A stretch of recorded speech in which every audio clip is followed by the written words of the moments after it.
Hello my dear student, welcome back to Aryan classes. Aryan ક્લાસીસમાં તમારું હાર્દિક સ્વાગત કરું છું. મને ખબર છે કે માથામાં ધોળાવાળ આવી ગયા છે ચેપ્ટર ભણતા ભણતા, પણ વાંધો નહીં. આખરે આપણા ચેપ્ટરનો આજે અંતિમ વિડીયો છે. ચેપ્ટર પૂરું થઈ જવા આવ્યું છે. આગળ આપણે ભણી ગયા સલાહ વિશે ભણી ગયા. સલાહ પછી આપણે મનોઉપચાર ભણ્યા. તો મનોઉપચારના આપણે હાલ અભિગમો ભણી રહ્યા છીએ. મનોઉપચારના શું ભણીએ છીએ? અભિગમો ભણીએ છીએ. એમાં મનોઉપચારની અંદર પહેલો આપણે મનોઉપચારનો અભિગમ ભણ્યા, એનું નામ હતું મનોવિશ્લેષણાત્મક અભિગમ. બીજા નંબરે આપણે વાર્તનિક અભિગમ ભણી ગયા. ત્રીજા નંબરે આપણે બોધાત્મક અભિગમ ભણી ગયા.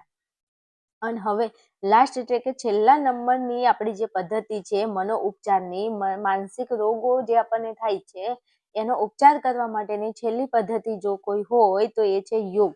તો આજના વિડીયોની અંદર આપણે યોગ વિશે ભણવાના છીએ. આ યોગ જે છે એ આપણને તત્વજ્ઞાનનું 10મું ચેપ્ટરમાં પણ પૂછાય છે અને મનોવિજ્ઞાનનું આ 7મું ચેપ્ટર છે એમાં પણ આ પ્રશ્ન પૂછાય છે. અને આ ટોપિક એ આપણા માટે મોસ્ટ ઇમ્પોર્ટન્ટ છે. આમાંથી તમને પ્રશ્નો જોવા મળશે અને મળશે તમારી બોર્ડની એક્ઝામમાં. તો આ વિડીયો અને આ ટોપિક તમારા માટે મોસ્ટ ઇમ્પોર્ટન્ટ છે. આમાંથી તમારે એક પણ પ્રશ્નને મૂકવાનો નથી. ચલો, દરેક વિદ્યાર્થી અહીંયા ખાસ ધ્યાનથી ભણશે. શરૂઆત કરું છું આપણા પ્રશ્નની. ચલો, યોગ પતંજલિએ અષ્ટાંગ યોગનો સિદ્ધાંત આપેલો છે. કોને? યોગ એ પતંજલિએ અષ્ટાંગ યોગનો સિદ્ધાંત આપેલો છે. સૌથી પહેલા તમને એક પ્રશ્ન પૂછાય છે, યોગનો અર્થ સ્પષ્ટ કરો. વિભાગ સી માં 7મા નંબરનું ક્વેશ્ચન છે. એના ક્વેશ્ચન મોસ્ટ આઈમ્પી છે, જે વારંવાર વિભાગ સી માં બેટા 2 ગુણમાં પૂછાય છે. ચલો, તો આપણે સમજીશું. યોગનો આપણે શું ભણીશું? અર્થ ભણીશું.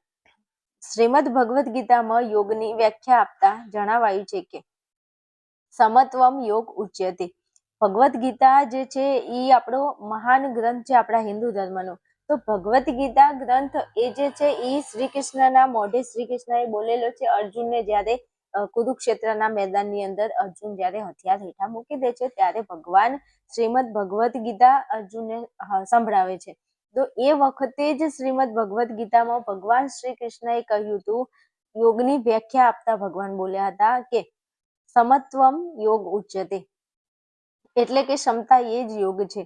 વિભાગ સી માં આપણે 2 ગુણમાં લખવાનો છે આ પ્રશ્નનો જવાબ. તો કે હા, લખવાનો છે. તો બસ, તો તમે આટલું પહેલા લખી દેશો કે શ્રીમદ ભગવદ્ ગીતામાં યોગની વ્યાખ્યા આપતા જણાવાયું છે કે સમત્વમ યોગ ઉચ્યતે, એટલે કે ક્ષમતા એ જ યોગ છે.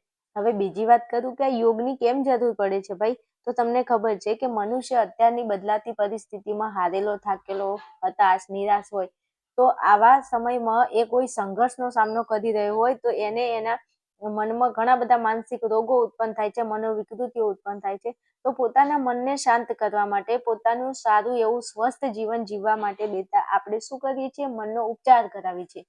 અને મનનો ઉપચાર કરવાની અલગ અલગ અભિગમો છે. અને એમાંથી એક વાત કરી છે યોગની, એક અભિગમ તરીકે યોગની વાત કરી છે.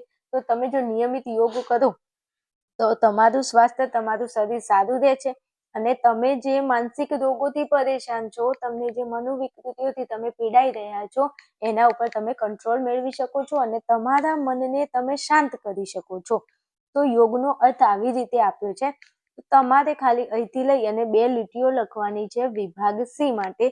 કઈ કઈ તમે લખશો. યોગ કેમ કરવાનો છે? તો માનસિક રોગોથી જે વ્યક્તિઓ પીડાય છે, જેનું મન શાંત નથી રહેતું, જેનું શરીર સ્વસ્થ નથી, એ વ્યક્તિઓએ યોગ કરવો જોઈએ.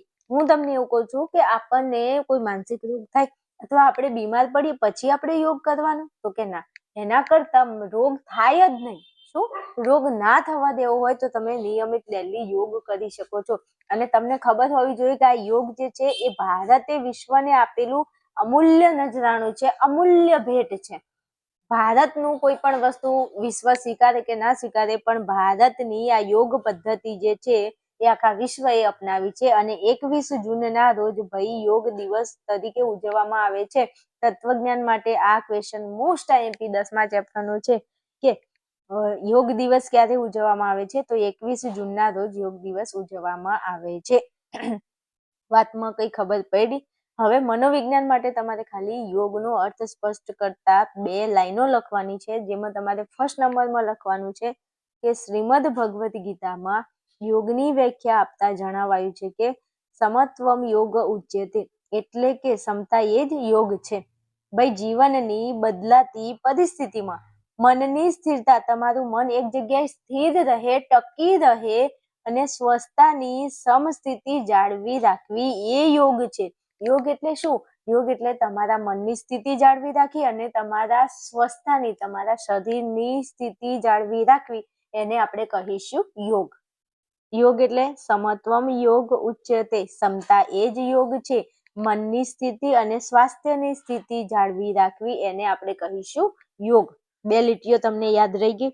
ચલો આગળ વાત કરું તો યોગ શબ્દ સંસ્કૃત ભાષાના યુજ શબ્દ પરથી ઉતરી આવ્યો છે. યોગ શબ્દ સંસ્કૃતમાં યુજ શબ્દ, યુજ ધાતુ પરથી ઉતરી આવેલો શબ્દ છે. આવી 3 લીટીઓ, 3 લાઈનો તમે લખો તો વિભાગ સી માં તમને 2 ગુણ રોકડા મળી જાય. તો આટલો પ્રશ્ન તમારે કોઈ પણ ભોગે તૈયાર કરવાનો છે. વિડીયોમાં તૈયાર થઈ ગયો હશે એવી હું આશા ઉમ્મીદ તમારી જોડે રાખું છું. ચલો આગળ વાત કરવી છે તો જો અહીંયા સમજાવી દઉં. યોગ શબ્દ સંસ્કૃતમાં યુજ ધાતુનો બનેલો છે, જેનો અર્થ થાય છે જોડવું. યુજનો અર્થ શું થાય છે મારા વાલા? તો યુજનો અર્થ થાય છે જોડવું.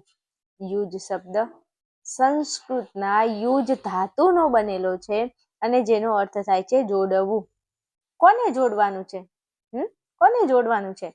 તો તમારા જીવને શિવ સાથે અથવા તો આપણા આત્માને પરમાત્મા સાથે જોડવો તે યોગ છે. મસ્ત વાત કરી છે, 2 લાઈનો મસ્ત કીધી છે કે યોગ શબ્દ સંસ્કૃતના યુજ ધાતુનો બનેલો છે. યોગ શબ્દ સંસ્કૃતના યુજ ધાતુનો બનેલો છે, જેનો અર્થ થાય છે, યુજનો અર્થ થાય છે જોડવું. તો કોને કોની જોડે જોડવાનું? તો આપણો જે જીવ છે, આપણા શરીરમાં જે જીવ છે એ જીવને તમે શિવ સાથે જોડો, અથવા તો આપણા શરીરમાં જે આત્મા છે એ આત્માને તમે પરમાત્મા સાથે જોડો. ખબર પડી? આટલી 4 લાઈનો તમારે ખાલી યાદ રાખવાની છે. જો ફરી સમજાવી દઉં છું, ભગવદ્ ગીતામાં એવું જણાવાયું છે યોગની વ્યાખ્યા આપતા કે સમત્વમ યોગ ઉચ્યતે, ક્ષમતા એ જ યોગ છે. જીવનની બદલાતી પરિસ્થિતિમાં મનની સ્થિરતા અને સ્વસ્થતાની સમસ્થિતિ જાળવી રાખવી, એનું નામ છે યોગ. યોગ શબ્દ સંસ્કૃતના યુજ ધાતુ પરથી ઉતરી આવ્યો છે અથવા તો બનેલો છે, જેનો અર્થ, યુજનો અર્થ થાય છે જોડવું. કોને કોનાથી જોડવાનું? જીવને શિવ સાથે જોડો કે આત્માને પરમાત્મા સાથે જોડો, તે યોગ છે. આટલો પ્રશ્ન તમારે મોસ્ટ આઈએમપી તૈયાર કરવાનો છે વિભાગ સી માં 2 ગુણ માટે.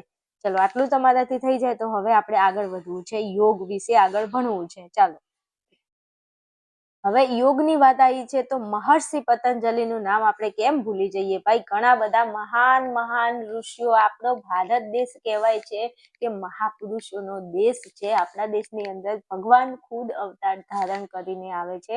મારો ભગવાન વિષ્ણુ નારાયણ જે છે એ ખુદ પરમાત્મા સાક્ષાત વિષ્ણુ ભગવાન આ દુનિયા ઉપર અવતાર ધારણ કરીને આવે છે. રામ ભગવાનની વાત કરો, કૃષ્ણ ભગવાનની વાત કરો, બૌદ્ધ ભગવાનની વાત કરો, કે ઇવન પરશુરામની વાત કરો, પછી એમના વરાહ ને કુર્ગ ને વામન અવતાર છે, પછી તમને ખબર હશે નૃસિંહ અવતાર છે. તો ભગવાનના એવા અલગ અલગ ઘણા અવતાર એ ધારણ કરીને અહીંયા પૃથ્વી પર આવ્યા છે. તો આપણો દેશ એ મહાન પવિત્ર દેશ ગણવામાં આવે છે અને છે તે તમે અને હું ભાગ્યશાળી છીએ કે આપણને ભારત જેવો દેશ મળ્યો છે. ભારત દેશમાં આપણો જન્મ થયો છે એવું આપણે ગર્વથી કહી શકીએ છીએ. કારણ કે આપણી સંસ્કૃતિ એ બહુ સરસ છે, સારી છે. તમે બીજા દેશોની સંસ્કૃતિ જુઓ, લાગતું જ નહીં હોય કે એમની કઈક સંસ્કૃતિ છે. એટલે સારું છે આપણા દેશ વિશે વાત કરીએ તો એમ. તો મહર્ષિ પતંજલિએ યોગની સમજૂતી યોગ સૂત્રમાં વ્યવસ્થિત રીતે આપી છે. મહર્ષિ પતંજલિ છે એમને એક પુસ્તક લખ્યું છે જેનું નામ છે યોગ સૂત્ર, અને આ યોગ સૂત્રની અંદર એમને યોગની સમજૂતી આપી છે. મહર્ષિ પતંજલિ એ વ્યક્તિનું નામ છે. એમને યોગ સૂત્રમાં યોગની સમજૂતી આપી છે. તેઓએ યોગના ક્રમાનુસાર 8 અંગો દર્શાવે છે. યોગના અંગો કેટલા? 8 છે ભાઈ. મોસ્ટ આઈએમપી ક્વેશ્ચન, કારણ કે તત્વજ્ઞાન મનોવિજ્ઞાન બંનેમાં આવે છે એટલા માટે. વિભાગ એ ની અંદર 9મા નંબરનો MCQ તમે એકવાર ચેક કરી લેજો. એમાં તમને પ્રશ્ન પૂછેલો છે કે અષ્ટાંગ યોગના સોપાનો કેટલા? તો અહીંયા કીધું છે કે યોગના 8 અંગો છે. યોગના કેટલા અંગો છે? 8 અંગો છે. યોગના 8 અંગો છે. તો અષ્ટાંગ યોગના સોપાનો કેટલા છે ભાઈ? 8 છે. કેટલા છે? 8 છે. આ MCQ પૂછેલો છે ભાઈ વિભાગે 9મા નંબરનો. શું કીધું છે કે અષ્ટાંગ યોગના સોપાનો કેટલા? તો અષ્ટાંગ યોગના સોપાનો ભઈલા મારા 8 છે. યાદ રહેશે ને મારા વાલાઓ, મારા કલેજાઓ? યાદ રાખી લેજો. મોસ્ટ MCQ છે. પછી કહેતા નહીં કે કીધું નહોતું. ઉપર વિભાગ સી માં જે પ્રશ્ન પૂછાય ઈ પણ IMP છે અને આ પણ IMP છે. અષ્ટાંગ યોગના સોપાનો કેટલા? 8 છે. યોગ પદ્ધતિ કોને આપી છે? મહર્ષિ પતંજલિએ યોગની સમજૂતી યોગ સૂત્રમાં આપેલી છે. ચલો હવે આ 8 અંગો અથવા 8 સોપાનો કયા છે? અષ્ટાંગ યોગના 8 સોપાનો કયા છે? તો અહીંયા નીચે મેં સરસ મજાના લખેલા છે, તમે જોઈ શકો છો. જરા ઓછું કરું છું તો તમને દેખાય. ચલો, પ્રથમ નંબરે છે યમ, બીજા નંબરે નિયમ, આસન, પ્રાણાયામ, પ્રત્યાહાર, ધારણા, ધ્યાન અને સમાધિ. એમાંથી 4 ના ભાગ પાડવાના છે. પહેલા જે 4 છે એને હઠયોગ કહેવાય છે અને બાકીના જે 4 છે એને રાજયોગ કહેવામાં આવે છે. કોઈ જગ્યાએ પૂછાશે નહીં, પણ આ 8 અંગો તો તમારે યાદ રાખવાના છે. હઠયોગ ને રાજયોગ નહીં પૂછાય, પણ આ 8 અંગો તમારે યાદ રાખવાના છે મારા વાલાઓ. કે યમ, નિયમ, આસન. જો આ 3 યાદ રાખો. પહેલા યમ, નિયમ, આસન, પછી પ્રાણાયામ, પ્રત્યાહાર 2 યાદ રાખો, પછી 3 ધારણા, ધ્યાન અને સમાધિ. થઈ ગયા 3, 2 5 અને 3 8. ફરી એકવાર બોલું છું. યમ, નિયમ, આસન, પ્રાણાયામ, પ્રત્યાહાર, ધારણા, ધ્યાન, સમાધિ. 8 અંગોના નામ તમારે યાદ રાખવાના છે અને યાદ રાખવાના છે. ખબર પડી? હું આગળ જાઉં. આ 8 અંગોને હવે હું તમને એક એક કરીને પહેલા યમ ભણાવીશ, પછી નિયમ, પછી આસન, પ્રાણાયામ, પ્રત્યાહાર, ધારણા, ધ્યાન અને સમાધિ. આપણે 8 અંગોને વ્યવસ્થિત ભણવાના છે. રાઈટ? ચલો, તો હવે તમે જો એક પ્રશ્ન મેં તમને ભણાવ્યો વિભાગ સીમાં 2 ગુણમાં પૂછાય, પછી એક પ્રશ્ન મેં તમને ભણાવ્યો જે MCQ 9મા નંબરના MCQ માં પૂછાય, પછી આ 8 અંગો છે જે હવે આપણે એક એક સ્ટેપ બાય સ્ટેપ ભણીએ છીએ. ચલો, યમ ઉપર આગળ વધીએ પહેલા મારા દરેક વાલા અને પ્યારા યુટ્યુબના જે વિદ્યાર્થીઓ છે એ વિદ્યાર્થીઓ ભાઈ, તમે બોર્ડની એક્ઝામ આપવાના છો 2026માં, તો આર્યન ક્લાસીસ ચેનલ તમારા માટે મોસ્ટ ઇમ્પોર્ટન્ટ છે. ચેનલને હાલ સબસ્ક્રાઇબ કરી લો અને વિડીયોની નીચે ડિસ્ક્રિપ્શનમાં લિંક આપેલી છે, ત્યાં જઈ અને તમે વોટ્સએપ ચેનલ અને ટેલિગ્રામ ચેનલમાં જોઈન થઈ શકો છો. કારણ કે મારા દ્વારા જે પણ વિડીયોની નોટિફિકેશન હશે એ ત્યાં શેર કરવામાં આવે છે, એટલે ફટાફટ તમને વિડીયો સૌથી પહેલા મળી જશે. એટલે તમે વોટ્સએપ ચેનલ અને ટેલિગ્રામમાં જોઈન થઈ જાઓ. બીજું વાત કરવી છે કે જે વિદ્યાર્થીઓ એક્સ તરીકે એક્ઝામ આપે છે અથવા તો રેગ્યુલર વિદ્યાર્થીઓ છે, તમે હજુ કોઈ તૈયારી નથી કરી અને તમે વ્યવસ્થિત જો તૈયારી કરવા માંગો છો, હજુ આપણા જોડે 50 દિવસનો ટાઈમ છે, ત્યાં સુધી તમે તમારો ટોટલી સિલેબસ પૂરો કરી શકો છો. અને જો સિલેબસ તમારે વ્યવસ્થિત ભણવો છે ધોરણ 12 આર્ટ્સનો, તો આપણા આર્યન ક્લાસીસ એપ્લિકેશનની અંદર ધોરણ 12 આર્ટ્સને લગતો એક કોર્સ અવેલેબલ છે. તમે કોર્સ ખરીદી અને ભણી શકો છો. કોર્સની અંદર તમને 4 સબ્જેક્ટ મળવાપાત્ર છે. ઓનલી 50% ઓફની હાલ ઓફર છે. 999 રૂપિયાની અંદર તમે તત્વજ્ઞાન, મનોવિજ્ઞાન, ભૂગોળ અને સમાજશાસ્ત્ર આ 4 વિષયને ડીપમાં 1 થી લઈ અને છેલ્લા ચેપ્ટર સુધી ભણી શકો છો. આ સાથે જો તમારે IMP પેપર સેટ જોઈએ છે, તો મોસ્ટ IMP પેપર સેટ ખરીદવું હોય તો પણ તમને આપણા આર્યન ક્લાસીસ એપ્લિકેશનમાં મળી જશે. તમને 5 વિષયનું પેપર સેટ માત્ર ને માત્ર 249માં વિભાગ ABCના સોલ્યુશન સાથે મળે છે. હા, તમે સાચું સાંભળ્યું છે. 5 વિષયનું પેપર સેટ ઓનલી ફોર તમને 249ની અંદર મળે છે, એ પણ તમને વિભાગ ABCનું સોલ્યુશન સાથે.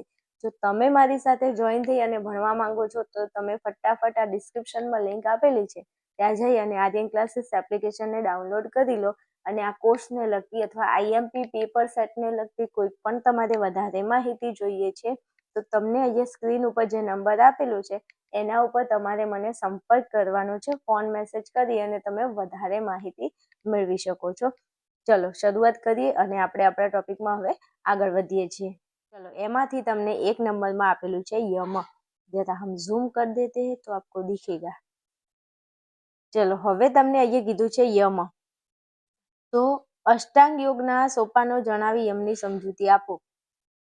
2 गुणमां पूछाशे. विभाग सी में 8मा नंबरनो क्वेश्चन. आ क्वेश्चन मोस्ट IMP छे, એટલી બધી વખત પૂછાઈ ગયો છે. તમે મને કહેતા નહીં હો કે બેન તમે કીધું નતું. આ પ્રશ્ન તમારે કોઈ પણ ભોગે તૈયાર કરવાનો અને તૈયાર કરવાનો.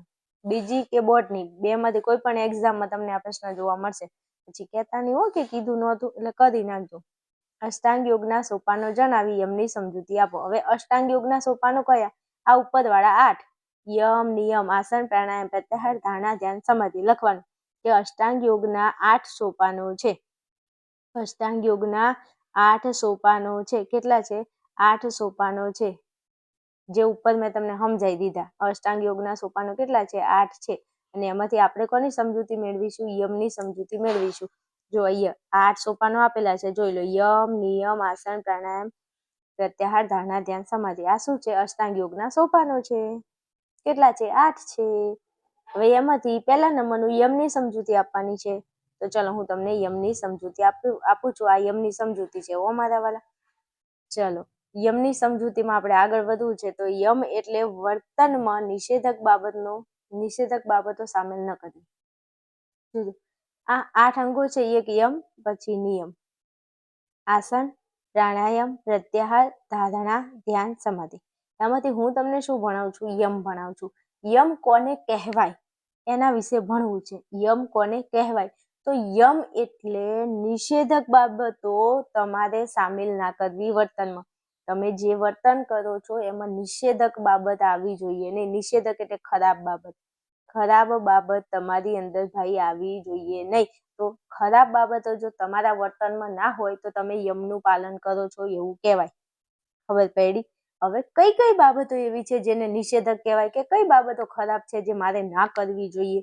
તો બેટા તમારે યમમાં અહિંસા, મારઝૂડ, મારામારી, કોઈની હત્યા કરો, કોઈનું ખૂન કરો, કોઈને તકલીફ પહોંચાડો, કોઈના શરીરને વેદના આપો, એને અહિંસા કહેવાય. તો તમારે અહિંસા ન કરવી. અહિંસા એ ખરાબ વર્તન છે કે નહીં? તો કે હા. નિષેધક વર્તન છે કે નહીં? હા. નિષેધક બાબત છે કે નહીં? તો કે હા. તો ઈ ન કરાય. પછી સત્ય, હંમેશા સત્ય બોલવું જોઈએ, કદી ખોટું ન બોલવું જોઈએ. ખોટું બોલો એ પણ શું છે? તો એ નિષેધક બાબત છે. પછી અસ્તે, એ નીચે આવે છે. અસ્તે એટલે કોઈની ચોરી ન કરવી, એમ કોઈની વસ્તુ પડાઈ ન લેવી એમ. ચલો પછી તમને બ્રહ્મચર્ય અને અપરિગ્રહ, જરૂર કરતા વધારે વસ્તુનો સંગ્રહ ન કરવો. આ 5 શબ્દોની 5 લીટીઓ તમારે ખાલી યાદ રાખવાની છે. પણ તમારે એ તો યાદ રાખવું પડે ને કે યમમાં કઈ કઈ બાબતોનો સમાવેશ થાય છે. યમ એટલે વર્તનમાં નિષેધક બાબતનો સામેલ ન કરવી જોઈએ. યમમાં કઈ કઈ વસ્તુનો સમાવેશ થાય? તો યમમાં અહિંસા, સત્ય, અસ્તેય, બ્રહ્મચર્ય અને અપરિગ્રહનો સમાવેશ થાય છે. આ પ્રશ્ન તમારે તૈયાર કરવાનો છે, એટલે અહીંયા ખાસ ધ્યાન આપો. હાલો પછી આગળ. ગાંધીજીએ એકાદશી વ્રતમાં આ 5 મહાવ્રતને સામેલ કરેલ છે. ગાંધીજીએ ભાઈ 5 વ્રતો આપેલા છે. એમાં 5 મહાવ્રતોમાં વ્રતમાં 5 મહાવ્રતો સામેલ કર્યા છે. કયા કયા છે? એક તો એમને કીધું છે કે અહિંસાનો અર્થ, જો આ 5 વ્રત છે ને એમને ગાંધીજીએ સામેલ કરેલા છે. તો અહિંસા, સત્ય, અસ્તેય, બ્રહ્મચર્ય અને અપરિગ્રહનો હવે હું એક એક લીટી તમને સમજાવી દઉં. ચલો 1 નંબરમાં આપણે અહિંસાને ભણીશું. તો અહિંસાનો અર્થ થાય છે કે અન્ય જીવોને કારણ વગર, બીજા જે જીવડા છે, જીવો છે, એમને કારણ વગર તમારે મન, વચન કે કર્મથી પણ નુકસાન ન પહોંચાડવું જોઈએ. જો મનથી એના વિશે ખોટું નહીં વિચારવાનું. બીજા, જો તમારી બેનપણી, તમારો ભાઈબંધ છે, તો મનથી તમારે મનમાં એના પ્રત્યે કોઈ ઝેર ના હોવું જોઈએ. મનમાં એના વિશે કોઈ ખોટા વિચાર ના કરવાના. બીજું વચન એટલે એને ખોટું બોલીને, એટલે જેવું તેવું બોલીને, ટૂંકા રાખીને, જેવું એના વિશે જેમ તે ખોટું નકારાત્મક વાતો એના વિશે. વચન એટલે બોલવું, એના વિશે ખોટા વચનો બોલાય નહીં. પછી કર્મ, એના જોડે કોઈ ખોટું કામ કરાય નહીં. આ બધું ન કરવું જોઈએ. એનો મતલબ થાય અહિંસા. અહિંસાનો અર્થ શું થશે? અહિંસાનો અર્થ થાય છે કે અન્ય જીવોને કારણ વગર મન, વચન કે કર્મથી પણ નુકસાન ન પહોંચાડવું. સમજ્યા? તો કે હા. હાલો આગળ. સત્ય એટલે ખોટું ન બોલવું. સત્ય એટલે શું થાય? ખોટું ન બોલવું ભાઈ. હંમેશા સાચું બોલવું જોઈએ, ખોટું ન બોલવું. તો સત્ય એટલે ખોટું ન બોલવું. એક એક લીટી છે, તમને આવડી જાય એવી છે. મસ્ત છે હો ભાઈ, તૈયાર કરી લો પ્લીઝ. ચલો પછી અસ્તેય એટલે અન્યની હોય તેવી વસ્તુની ચોરી ન કરવી કે પડાવી ન લેવું. મસ્ત વાત કરી છે હો ભાઈ. જો અસ્તે એટલે શું કીધું છે? બીજાની કોઈ વસ્તુ હોય તો વસ્તુની ચોરી ન કરવી કે પડાવી ન લેવું. અત્યારના જમાનાની અંદર તમને ખબર હશે, કોઈ બિચારું ગરીબ હોય, દિન દુખ્યું હોય, અને જેને ખબર ના પડતી ભણેલું ગણેલું ના હોય ને તો એની વસ્તુને ચોરી કરી લે અથવા તો પડાઈ લે. પેલા ખબર ના પડતી અને સોને એમ એવી રીતે એને ભોળવીને સહીઓ કરાવીને એની જમીન પડાઈ લે. આવું ઘણા કરે, એનું ઘર પડાઈ લે, આવું કરે, તમને ખબર હશે. તો અસ્તેયનો મતલબ થાય છે કે અન્યની વસ્તુઓને તમારે ચોરી ન કરવી કે પડાવી ન લેવી જોઈએ. સમજ્યા? હા એમ. ચલો પછી કીધું છે બ્રહ્મચર્ય. તો બ્રહ્મચર્ય એટલે માનસિક અને શારીરિક રીતે શુદ્ધ વર્તનનો આગ્રહ અને બ્રહ્મનું ચિંતન કરવું જોઈએ. બ્રહ્મચર્ય એટલે મનથી અને શરીરથી તમારે પવિત્ર રહેવાનું, બ્રહ્મચર્યનું પાલન. માનસિક અને શારીરિક રીતે શુદ્ધ વર્તન, સારું વર્તન કરવાનું અને બ્રહ્મનું ચિંતન કરવાનું. ચલો 5મા નંબરની વાત કરી છે અપરિગ્રહ. અપરિગ્રહ એટલે વાસ્તવિક જરૂરિયાત કરતાં વધારે વસ્તુનો સંગ્રહ ટાળવો. તમારા ઘરમાં તમારે જે જરૂર હોય એટલી જ વસ્તુ લાવવાની, જરૂરિયાત કરતાં વધારે વસ્તુઓનો તમારે સંગ્રહ કરવો જોઈએ નહીં. ખબર પડે છે? શું કીધું છે? અપરિગ્રહ. અપરિગ્રહ એટલે વાસ્તવિક જરૂરિયાત, જેટલી વાસ્તવમાં હકીકતમાં જેટલી જરૂર છે એટલું જ તમારે સંગ્રહ કરવો, એનાથી વધારે વસ્તુઓનો તમારે સંગ્રહ કરવો જોઈએ નહીં. Is it clear? 5 વસ્તુ સમજાવી મેં તમને અહીંયા. યમમાં. શેમાં? યમમાં. કઈ 5 વસ્તુ છે?